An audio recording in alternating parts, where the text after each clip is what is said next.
Hi everyone.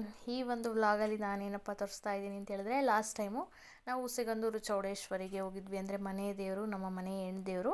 ಹಾಗಾಗಿ ಪೂಜೆ ಮಾಡಿಸೋದಕ್ಕೆ ಅಂತೇಳಿ ನಾವು ಸಿಗಂದೂರಿಗೆ ಹೋಗಿದ್ವಿ.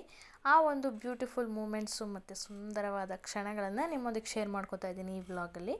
ಅದನ್ನು ನೋಡಿದಾಗ ನನಗೆ ನೆನಪಾಯಿತು. ಹಾಗಾಗಿ ನೀವು ಕೂಡ ಈ ಪ್ಲೇಸನ್ನು ನೋಡಿ ಎಂಜಾಯ್ ಮಾಡಿ ಅಂತೇಳಿ ಈ ಒಂದು ವ್ಲಾಗನ್ನು ಅಪ್ಲೋಡ್ ಮಾಡ್ತಾ ಇದ್ದೀನಿ ನಾನು. ಇನ್ನು ನಾನು ಮತ್ತು ಹಸ್ಬೆಂಡು, ಅಪ್ಪ, ಅಮ್ಮ, ನಮ್ಮ ಅತ್ತೆಯವರು ಮತ್ತು ಮೈದ್ನವರು ಇಷ್ಟು ಜನ ಮಾತ್ರ ಹೋಗಿದ್ವಿ ಪೂಜೆ ಮಾಡಿಸ್ಕೊಂಡು ಬರೋದಕ್ಕೆ ಅಂತೇಳಿ. ನಾವು ಹೋಗೋ ಟೈಮಲ್ಲಿ ಲಾಂಚಲ್ಲಿ ಹೋಗ್ತಾ ಇದ್ದೀವಿ ನೋಡಿ. ಇದು ಲಾಂಚಲ್ಲಿ ಇರುವಂಥ ವಿಡಿಯೋ ನೀವು ನೋಡ್ತಾ ಇರೋದು. ಆ ಕಡೆ ನೋಡಿ ಸುತ್ತಲೂ ಮರ ಗಿಡಗಳು, ಮಧ್ಯ ನೀರಿರುತ್ತೆ. ನೀವೇನು ನೋಡ್ತಾ ಇದ್ದೀರಾ, ಈ ನದಿ ಹೆಸರು ಶರಾವತಿ ನದಿ ಅಂತೇಳಿ. ನಾವು ಲಾಂಚ್ ಕ್ರಾಸಿಂಗ್ ಪಾಯಿಂಟ್ ಏನಿದೆ ಅದನ್ನು ಸೀಗೆ ಕಣಿವೆ ಅಂತೇಳಿ ಕರೀತಾರೆ.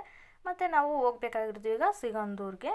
ನಾವು ಲಾಂಚನ್ನು ರೀಚ್ ಆದ ನಂತರ ನಾವು ಹೋಗಬೇಕಾಗಿರೋದು ಈಗ ಸಿಗಂದೂರಿಗೆ. ಅಲ್ಲಿಗೆ ಹೋದರೆ ಚೌಡೇಶ್ವರಿ ಟೆಂಪಲ್ ನಮಗೆ ಸಿಗುತ್ತೆ. ಇನ್ನು ನಮ್ಮ ಮನೆ ದೇವರು ಚೌಡೇಶ್ವರಿ ತಾಯಿ ದರ್ಶನವನ್ನು ಪಡ್ಕೊಂಡು ಮತ್ತೆ ಲಾಂಚ್ ಪಾಯಿಂಟ್ಗೆ ಬಂದ್ವಿ. ವೆಯ್ಟ್ ಮಾಡ್ತಾಯಿದ್ದೋ ಲಾಂಚಿನ ಅಲ್ಲಿ ಬರ್ತಾಯಿತ್ತು ಅಂಥೇಳಿ ಸ್ವಲ್ಪ ಹೊತ್ತು ನೀರಲ್ಲಿ ಆಟ ಆಡ್ಕೊಂಡು ಕುಂತಿದ್ದೆ ನಾನು. ಸ್ವಲ್ಪ ಹೊತ್ತು ಎಂಜಾಯ್ ಮಾಡಿ ನಂತರ ಲಾಂಚನ್ನಂತೂ ಮತ್ತೆ ರಿಟರ್ನು ಹತ್ಕೊಂಡು ಸಾಗರ ಕಡೆ ಹೊರಟ್ವಿ.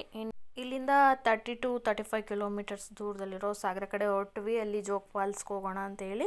ನಮ್ಮೆಲ್ರಿಗೂ ಕೂಡ ತುಂಬ ಇಷ್ಟ ಜೋಗ್ ಫಾಲ್ಸ್ ನೋಡೋದು ಅಂತಂದರೆ, ಹಾಗಾಗಿ ಅಲ್ಲಿಗೂ ಕೂಡ ಹೋಗೋಣ ಅಂತೇಳಿ ಹೊರಟ್ವಿ. ತುಂಬ ನೀರು ಅಂದರೆ ಫೋರ್ಸ್ಫುಲಿ ಬರ್ತಾಯಿತ್ತು. ನಾವು ಸ್ಟಾರ್ಟಿಂಗ್ ಹೋದಾಗ ಸ್ವಲ್ಪನೇ ಬರ್ತಾಯಿತ್ತು, ನಂತರ ಸ್ವಲ್ಪ ಜೋರಾಗ್ತಾ ಹೋಗ್ತು.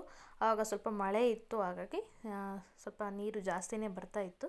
ಅದನ್ನು ನೋಡಿಕೊಂಡು ಮತ್ತೆ ನಾವು ಎಲ್ಲರೂ ಕೂಡ ಎಂಜಾಯ್ ಮಾಡಿಕೊಂಡು ವಿಡಿಯೋವನ್ನು ಮಾಡಿಕೊಂಡೆ. ನಂತರ ಫೋಟೋವನ್ನು ತೆಕ್ಕೊಂಡು ಫ್ಯಾಮಿಲಿ ಜೊತೆ ನಂತರ ಅಲ್ಲಿಂದ ನಾವು ಹೊರಟಿದ್ದಾಯಿತು.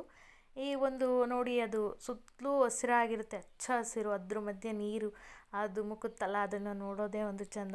ಇದನ್ನು ಎಲ್ಲೂ ಕೂಡ ಹತ್ತಿರದ ಸೈಡಲ್ಲಿ ಎಲ್ಲೂ ಕೂಡ ಕಾಣೋದಿಲ್ಲ. ಅದಕ್ಕೆ ನಾವು ಅದನ್ನು ನೋಡಲೇಬೇಕು ಅಂತೇಳಿ ಇಷ್ಟು ದೂರದಿಂದ ಕೂಡ ಹೋಗಿ ನೋಡ್ಕೊಂಡು ಬರ್ತೀವಿ. ಹಾಗಾಗಿ ಹೋದ ತಕ್ಷಣ ನಾವು ತುಂಬ ಎಂಜಾಯ್ ಮಾಡಬೇಕು ಆ ಒಂದು ಪ್ಲೇಸನ್ನು. ತುಂಬ ಚೆನ್ನಾಗಿರುತ್ತೆ, ಮೆಮೊರಿಫುಲ್ ಆಗಿರುತ್ತೆ. ನಾವು ಲೈಫ್ ಟೈಮ್ ಅದನ್ನು ನೆನಪಿಟ್ಕೋಬೋದು. ನೀವು ಕೂಡ ಹೋಗಿ ಎಂಜಾಯ್ ಮಾಡಿ ಈ ರೀತಿ ಪ್ಲೇಸ್ಗಳನ್ನು ಅಂತ ಹೇಳ್ತಾ, ಹಾಗೆ ದಯವಿಟ್ಟು ಈ ವಿಡಿಯೋ ಇಷ್ಟ ಆದರೆ ನೀವೊಂದು ಲೈಕನ್ನು ಮಾಡಿ ನಮ್ಮ ಚಾನಲ್ನ ಸಬ್ಸ್ಕ್ರೈಬ್ ಮಾಡ್ಕೊಳ್ಳಿ. ಇನ್ನೂ ಈ ಸಲ ಹೋಗಬೇಕು ಅಂತ ಪ್ಲ್ಯಾನ್ ಮಾಡ್ಕೊತಾ ಇದ್ದೀವಿ. ಹೋದರೆ ಫುಲ್ ವಿಡಿಯೋ ಅಪ್ಲೋಡ್ ಮಾಡ್ತೀನಿ, ಅದನ್ನು ಕೂಡ ವಾಚ್ ಮಾಡಿ. Thank you.